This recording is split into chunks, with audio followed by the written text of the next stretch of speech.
జననాయకుడు ముఖ్యమంత్రి జగన్మోహన్ రెడ్డి గారికి వస్తున్నటువంటి అపూర్వ స్పందన చూసి ఓర్వలేకే కూటమి నాయకులే దాడి చేయించారనేటువంటి అనుమానం చాలా స్పష్టంగా కలుగుతోంది.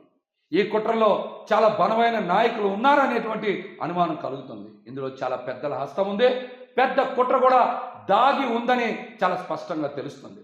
జగన్మోహన్ రెడ్డి గారి ప్రాణాలకి హాని ఉంది. తక్షణమే భద్రత పెంచాలి. ఎన్నికల కమిషన్ నిన్న జరిగినటువంటి దాడి ఘటనని పూర్తి స్థాయిలో విచారణ చేయాలి. ఎవరైతే దాడికి పాల్పడ్డారో, ఆ దాడికి ఎవరైతే కుట్ర పన్నారో వారిని కూడా విచారణలో వెంటనే తేల్చి కఠినమైన చర్యలు తీసుకోవాలని కూడా మేమైతే డిమాండ్ చేస్తాము. ఎన్నికల సంఘం కూడా, ఎన్నికల అబ్జర్వర్స్ కూడా తక్షణమే ఈ రిపోర్ట్ని కేంద్ర ప్రభుత్వానికి పంపించి ఈ ఘటనకి ఎవరైతే బాధ్యులు ఉన్నారో, ఈ ఘటనకి ఎవరైతే కుట్ర పన్నారో, ఎంత పెద్ద నేత అయినా సరే వారిని ఖచ్చితంగా శిక్షించాలని మేమైతే డిమాండ్ చేస్తాము. అదేవిధంగా మీరు చూశారు, కూటమి నాయకులందరూ కూడా మీటింగ్ పెట్టినా కూడా ప్రజల నుంచి స్పందన కరువైంది. జగన్మోహన్ రెడ్డి గారికి ప్రజల దగ్గర నుంచి వస్తున్నటువంటి అపూర్వమైనటువంటి ఆదరణ చూసి తట్టుకోలేకే, ప్రజాస్వామ్యబద్ధంగా ఎదుర్కోలేకే ఒక్క జగన్మోహన్ రెడ్డి గారిని ఆపలేకపోతున్నాం అనేటువంటి ఆందోళనతో, రాబోయే ఎన్నికల్లో ఓడిపోతామన్నటువంటి భయంతోనే జగన్మోహన్ రెడ్డి గారి మీద దాడికి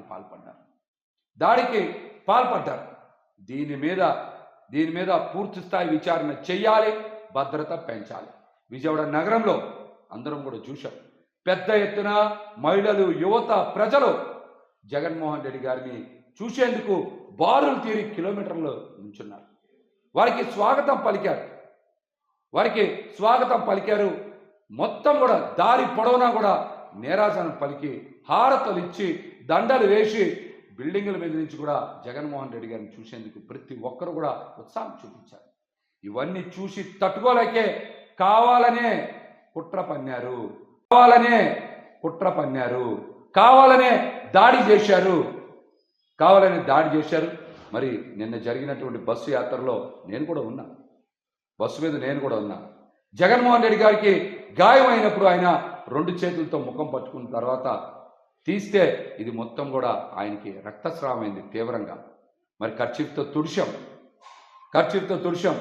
ఆయన బస్సులో నుంచి మళ్ళీ ఫస్ట్ ఎయిడ్ చేయించుకున్న తర్వాత ఎక్కడ కూడా నాయకుల్ని, ప్రజల్ని ఎక్కడ నిరుత్సాహపరచకూడదని ఆయన మొండి ధైర్యంతో అడుగులు ముందుకు వేస్తే చాలామంది తెలుగుదేశం పార్టీ నాయకులు సోషల్ మీడియాలో ఇష్టానుసారంగా ప్రచారం చేస్తూ ఉన్నారు.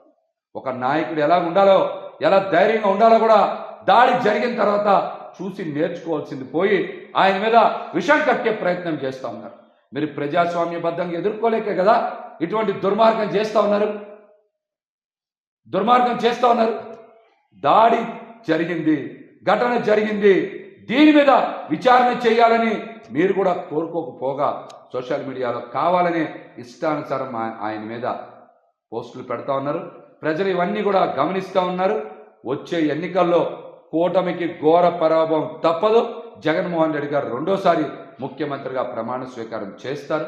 మరలా మేము ఒకటే డిమాండ్ చేస్తూ ఉన్నాం, కేంద్ర ఎన్నికల సంఘం అదేవిధంగా అధికారులు కూడా ఖచ్చితంగా ఈ ఘటన మీద వేగవంతమైనటువంటి దర్యాప్తు చేయడంతో పాటుగా ఈ ఘటనలో ఎవరైతే పాల్గొన్నారో వారితో పాటు వారి వెనకాతలో ఉండేటువంటి కుట్రదారులను కూడా వెంటనే గుర్తించి కఠినంగా శిక్షించాలని కూడా డిమాండ్ చేస్తా ఉన్నాం.